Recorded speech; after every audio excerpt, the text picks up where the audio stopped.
Hello, and welcome to Hospice Compliance Essentials, brought to you by Hospice Intelligence, the AI-powered hospice compliance and documentation tool that is changing how hospice agencies approach regulatory excellence. I'm Dr. Brian Haas. I'm a physician, board certified in internal medicine with years of experience in post-acute care and hospice leadership. I currently serve as the National Medical Director for Ascend Hospice and lead the clinical development for Wellspring Healthcare. I've worked in both large health systems and with frontline hospice teams, and I know firsthand how overwhelming documentation can be for clinicians. The work you do is difficult. It's emotionally draining, deeply personal, and often underappreciated. But it's also incredibly important. And our goal with this podcast is simple: to make your job just a little easier by bringing you relevant, real-world clinical insights and tools that help ensure your documentation is compliant, clear, and defensible. Each episode will focus on a specific area of hospice documentation. We'll walk through what's required, why it matters, and how to approach it in your day-to-day practice. Whether you're a new hospice nurse or a seasoned medical director, we want to make compliance simple, understandable, and even empowering. Let's start at the foundation, the Certification of Terminal Illness, or CTI. The CTI is the document that initiates a patient's hospice benefit. It is a formal statement by the hospice physician or nurse practitioner in some cases that the patient is terminally ill with a life expectancy of 6 months or less if their disease follows its normal course. Now, this document is required by Medicare. Without it, your hospice agency cannot legally or ethically begin care. Now, there are two main components to the certification of terminal illness: the formal certification. This is a simple declaration signed by the hospice medical director or a designated hospice physician. For the initial benefit period, Medicare also requires a second signature. Now, this can come from the patient's attending physician, assuming they are willing to remain involved. Now, the clinical narrative. This is where the real work happens. The certifying clinician must write a short paragraph or sometimes several paragraphs explaining why they believe the patient is terminal. The narrative must reflect a clinical judgment and should reference objective findings like recent weight loss, functional decline, disease-specific progression, or relevant complications.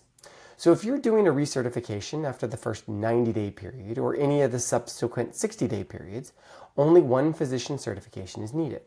But regardless of the timeline, the expectation is always the same. Document the why behind your judgment. Now, let's talk about local coverage determinations, or LCDs.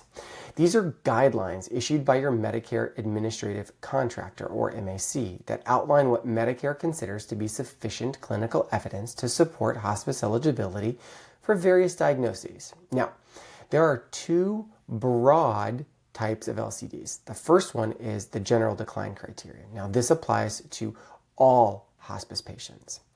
Then there are also the disease-specific criteria, which apply to conditions like dementia, cancer, stroke, heart failure, and so on.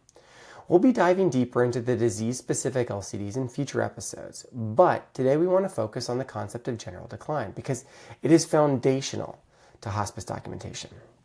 So here's the approach we recommend at Hospice Intelligence.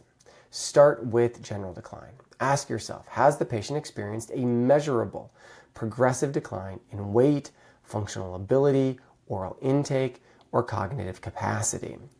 Then you're going to move to disease-specific criteria. For example, if the patient has Alzheimer's, does their FAST score reflect late-stage dementia?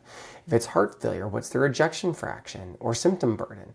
Are they in New York Heart Association Class 4?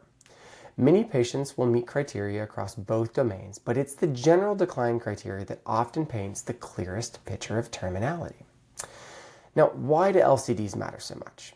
Because when Medicare audits a hospice agency, they're not just checking that the CTI was completed.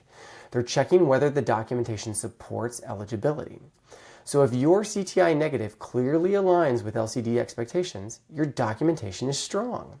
That's why Hospice Intelligence includes real-time LCD alignment tools. As you document, the platform prompts you with relevant LCDs, checks for missing criteria, and even helps you structure your narrative to reduce audit risk. So, let's recap this.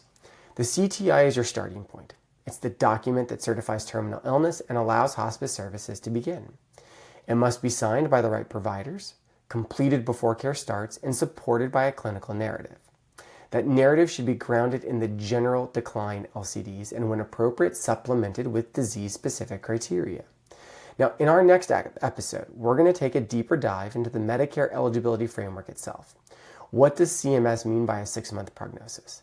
How do we as clinicians determine that with confidence? Thank you so much for joining us today. If you found this valuable, please subscribe and share with your team. This podcast is brought to you by Hospice Intelligence, the AI-powered compliance tool designed by hospice professionals for hospice professionals. See you next time.